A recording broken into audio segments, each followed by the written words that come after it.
Integers वो number होते हैं जिसमें कोई फ्रैक्शनल बचता नहीं है. For example 5, this is a complete number, और 6 और 10 और 8 और वट एवर.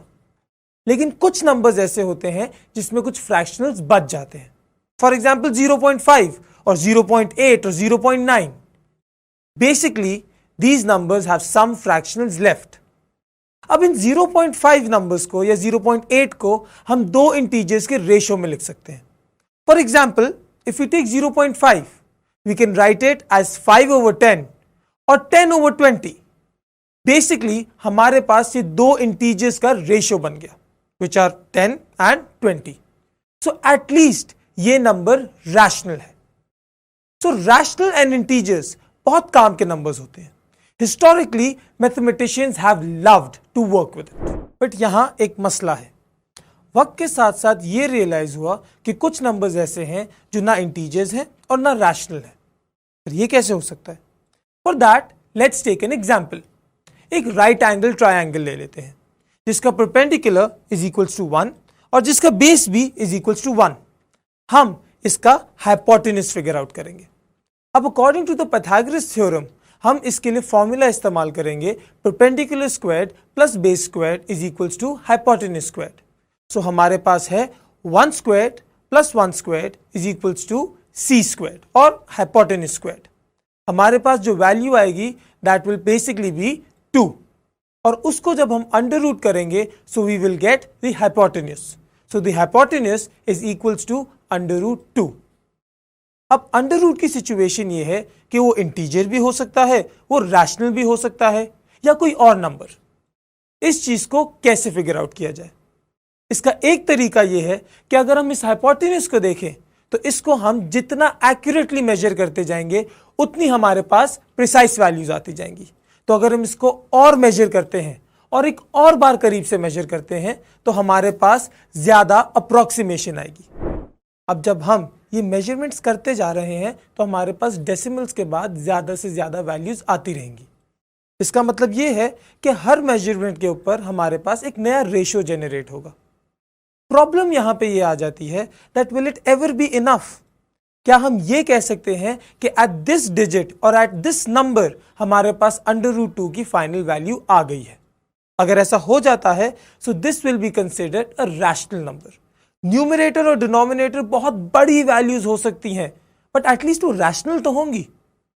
फिल वक्त तो इसकी एक ही पॉसिबिलिटी लगती है कि हम इस मेजरमेंट को इन्फिनिटली मेनी टाइम्स करते रहें और उस वक्त तक करते रहें जब तक ये वैल्यूज फाइनल ना हो जाए. लेकिन हमें परेशान होने की जरूरत नहीं है क्योंकि ancient mathematicians like these have already solve this.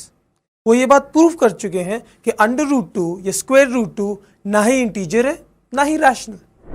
The next thing we want to evaluate are even numbers. Even numbers की कुछ example -2, -4, -6, 2, 4, 6, 8 and all of those. इन सब में common क्या है? Basically these can be divided by 2. यानी जब इन numbers को 2 से divide किया जाएगा तो कोई fractional residual नहीं बचेगा. These are all even numbers. On the same principle, 0 is also considered even. Basically if I divide 0 by 2 यानी मैं 0/2 लिखूं तो मेरे पास आंसर आएगा 0. क्योंकि कोई फ्रैक्शनल रेसिड्यूअल नहीं बचा तो हम इसको इवन कंसिडर करते हैं. 0 is even and values like -1 and 1 are considered odd क्योंकि अगर हम उन्हें 2 से डिवाइड करेंगे we will have some fractional residual left. हम अगली बात कर लेते हैं को-प्राइम्स की. बेसिकली अगर हम कोई दो नंबर्स लें या ज्यादा नंबर्स ले लें जिनमें कोई फैक्टर एक्सेप्ट 1 कॉमन ना हो तो वो को-प्राइम्स कंसिडर होंगे. For example let's take 3. 3 के फैक्टर्स हैं 1 and 3 एंड लेट्स टेक 5. 5 के फैक्टर्स हैं 1 and 5. अब जब हम इन दोनों के फैक्टर्स देखेंगे सो 1 के अलावा कोई कॉमन फैक्टर नहीं है. So these are called coprimes. Basically अगर हम दो रेशियोज का इंटीजर लें सो वो अपनी फाइनल रिड्यूस्ड फॉर्म में को-प्राइम्स के रेशियो में एस्टैब्लिश हो सकता है. Let's take an example of 8/15. अगर हम 8 के फैक्टर्स लें दैट विल बी 1, 2, 4 एंड 8. और अगर हम 15 के फैक्टर्स लें so that will be 1, 3, 5 and 15. अब हम इन दोनों को कंपेयर करते हैं तो हम ये इवैल्यूएट कर सकते हैं कि सिवाय द नंबर 1 हमारे पास कोई कॉमन फैक्टर नहीं है. So these basically are a ratio of coprimes. तो किसी भी दो या ज्यादा कोप्राइम्स का highest common factor will be 1. अब अगर स्क्वायर रूट 2 रैशनल है तो it should be equal to 2. अब हम ये बात प्रूव करने लगे हैं कि स्क्वायर रूट 2 एक्चुअली इरैशनल है. और हम ये किस तरीके से करेंगे? We will use a technique called proof by contradiction. अब सिचुएशन ये है कि let's assume under root 2 actually rational है. इसका मतलब ये होगा we can represent under root 2 as a ratio of 2 integers. So let's say we use these 2 integers to be a and b. तो हमारे पास जो रेशियो आएगा that will be a over b. So हम लोग ये प्रूफ करना चाह रहे हैं कि under root 2 is actually rational. इसका मतलब ये है that some ratio of 2 integers will be equal to 2. So we take 2 integers a over b and that should be equal to 2 or that should show rationality.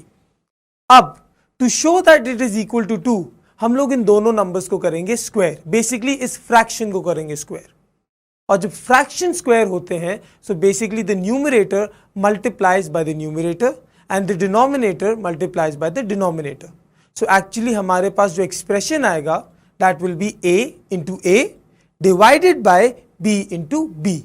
So we will have a squared over b squared. और क्योंकि दूसरी side पे under root 2 था वो square होके we will only be left with 2. So the expression is a squared over b squared is equals to 2. Now in the next step अगर हम b squared को उस तरफ लेके जाते हैं so we have a squared is equals to 2b squared. अब अगर आपको याद हो तो इवन की डेफिनेशन भी कुछ ऐसी ही थी that any number that is a multiple of 2 is considered to be even. और इस वक्त जो हमारे पास एक्सप्रेशन है a squared is equals to 2b squared, ये क्लियरली शो कर रहा है that a squared is actually an even number. अब क्योंकि a squared is an even number और दो इवन का मल्टीपल ही इवन होता है so we can also say that a is even. Now keeping that in mind हमें यह पता है दैट a इज इवन. सो हम कोई भी इंटीजर लें और उसको 2 से मल्टीप्लाई करें सो हमारे पास a की एक फॉर्म जनरेट होगी और वही हमारी अगली सब्स्टिट्यूशन होगी. We will take an integer c और हम उसको 2 से मल्टीप्लाई करेंगे so we will have a is equals to 2c. अब हमारे पास जो इक्वेशन 1 थी a squared is equals to 2b squared हम उसको इस्तेमाल करेंगे. We will take the a is equals to 2c and substitute the value in that equation. So अब हमारे पास क्या आ गया 2c whole squared is equals to 2b squared. Further simplification से we will have 4c squared is equals to 2b squared. और जब हम दोनों sides को 2 से डिवाइड करेंगे we will have 2c squared is equals to b squared.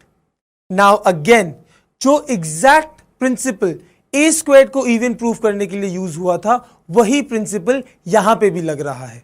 Basically 2c is equal to b squared means that 2c is even और b squared is also even. And same principle that applied on a squared for a वो यहां पे दोबारा लग रहा है. The product of 2 even numbers is an even number. तो इसका मतलब ये हुआ that where b into b is even so b will also be even. यहां तक हम ये बात प्रूफ कर चुके हैं that a is even and b is even. यानी जब दोनों नंबर्स इवन हैं तो इनमें एक कॉमन फैक्टर डेवलप होगा और वो कॉमन फैक्टर क्या है that is 2. At this situation यहां पे वो को प्राइम्स नहीं हो सकते क्योंकि वो उसकी डेफिनेशन को वायलेट कर रहे हैं. अगेन अ रिकैप, को प्राइम्स वो तब होते जब 1 के अलावा उनका कोई शेड फैक्टर ना होता. But since both of them are equal हमारे पास एक common factor आ गया है that is 2. Hence both of these numbers, the ratio of these numbers can never be co-prime. The beauty of this proof is basically हमने universe को किसी बड़ी पैमाने पे ऑब्जर्व किए बगैर यूनिवर्स के बारे में एक पैटर्न जनरेट किया. And honestly that is what math is all about.